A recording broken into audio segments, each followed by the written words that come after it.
Good morning, good afternoon, good evening, folks. Michael Zuber, one rental at a time, back with a good friend of the channel, Mr. Stephen Dow from Velocity Mortgage. How you doing, sir? Good morning, sir. I'm doing fantastic. And yourself? I'm doing great. So do me a favor, get rid of that marketing spiel so we can get into topic number 3. All right. So again, I work so happily for Velocity Mortgage Capital. You really do. You love working there. I love it. I've got my little, Velocity. I just put it backwards. I don't know if you can see it. Yeah, there you go. Everything is, Velocity. I love working. It's a great company, but although I work happily for Velocity, all the ideas and topics discussed on this channel are that of my own. So let's get this going, because I'm sure you've got better things to do than listen to me, brag about Velocity. That's okay. I can listen for 15 seconds, but that's it. No, I'm just kidding. So, hey, what I want to talk about here in this third and final video is interest rates, and more specifically interest rates, because we've seen some really big movements in the residential space.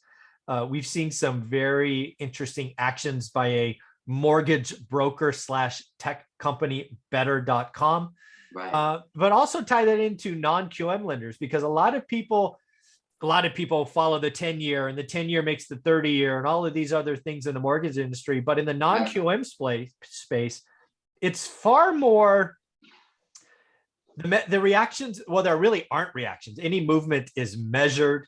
It's on purpose. It's I don't want to necessarily call it slow, but it doesn't move every day. It doesn't have 2 movements a day. I sometimes talk to Matt, the mortgage guy, and he's like, Michael, dude, rates move 3 times today. I'm like, dude, it's 1 o'clock. What is how are rates moving 3 times? So so let's talk about just the fact that rates move differently and at a lot slower pace than people probably realize, non-QM versus residential brokerage.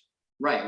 Well, with non-QM, we're not tied into typically in the 10-year treasury as far as where most of these non-QM lenders are getting their money from. Obviously, I'm sure they're using different sources, but most of the sources aren't also tied into the 10-year treasury in that case. It's So as far as the movement, it's usually based upon, I would say, a lot of factors as far as secondary market, what kind of yield they're getting on some of these securitizations, things of that nature, what the cost of borrowing that money would be as well. So that, I'm sure, makes somewhat of an adjustment. But I would say, as a company individually, we've been very smart with our movements in reference to rates. We're not going to be the lowest initially, but we weren't the highest. And so, we weren't too aggressive, especially, during COVID or even post-COVID, where a lot of lenders were trying to be, a little, I guess, in their eyes, maybe savvier, trying to time it, getting more market share when everybody was down. They're going to come in and be the only one available.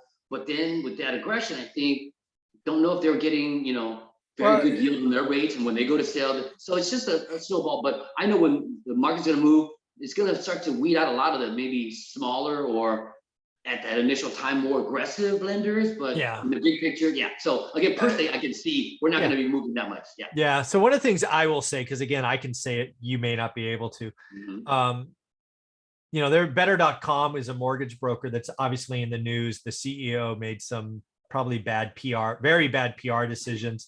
But when you really step back and look at the company, right, I would argue, again, my opinion, not yours, they were a tech company, right? They tried to bring automation, artificial intelligence, systems and processes to create a cheaper, better mousetrap, right? A better, cheaper, faster mousetrap for mortgages.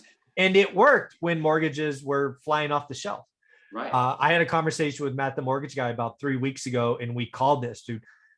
I don't know if you know this. You probably heard it on my daily financial news. Something like 65 or 70% of mortgages have been residential, have been cast in the last 24 months, either purchase or refi. That means these mortgage brokers are fishing in a much, much smaller pond. And then they built up these big companies. They have all these people. They have all this overhead.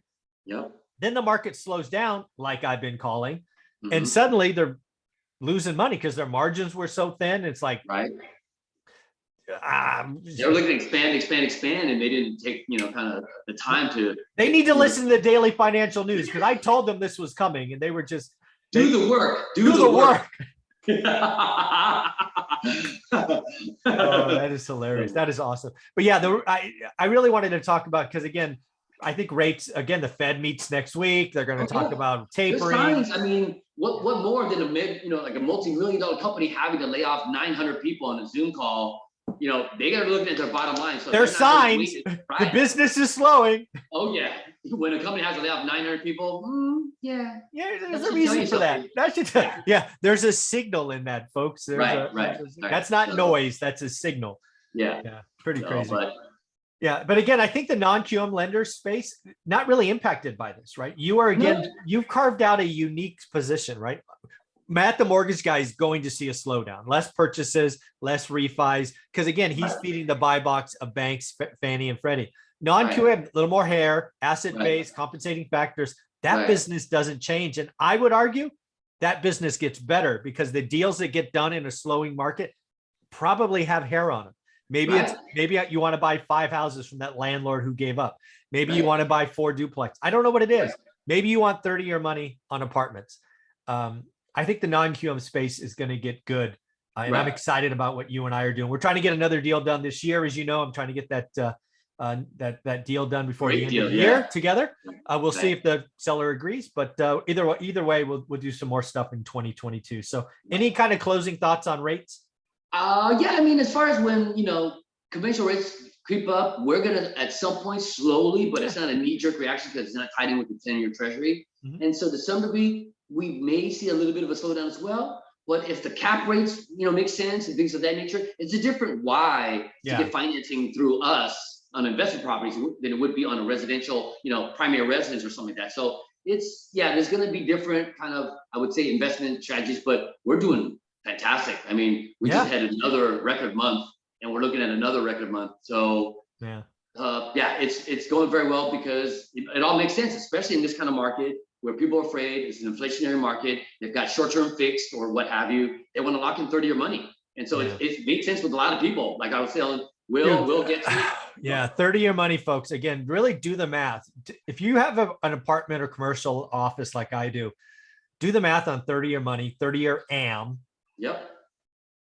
And you can get an interest-only option to that 30-year fixed loan for the first 10 years as well. So 10-year interest only on an apartment building, but it's a 30-year fixed loan. Yeah, do the math. Just do the math. Do the work.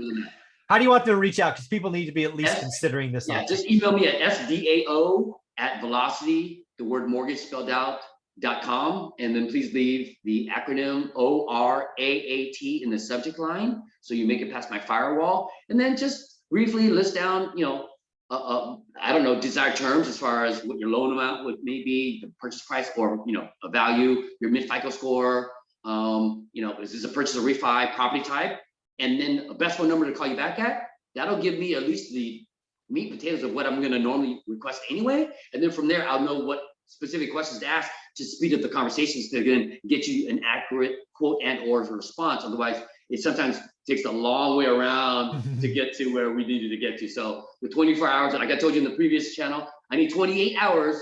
If we could get somebody to build some kind of machine to give you 28 hours, I would be just multiple.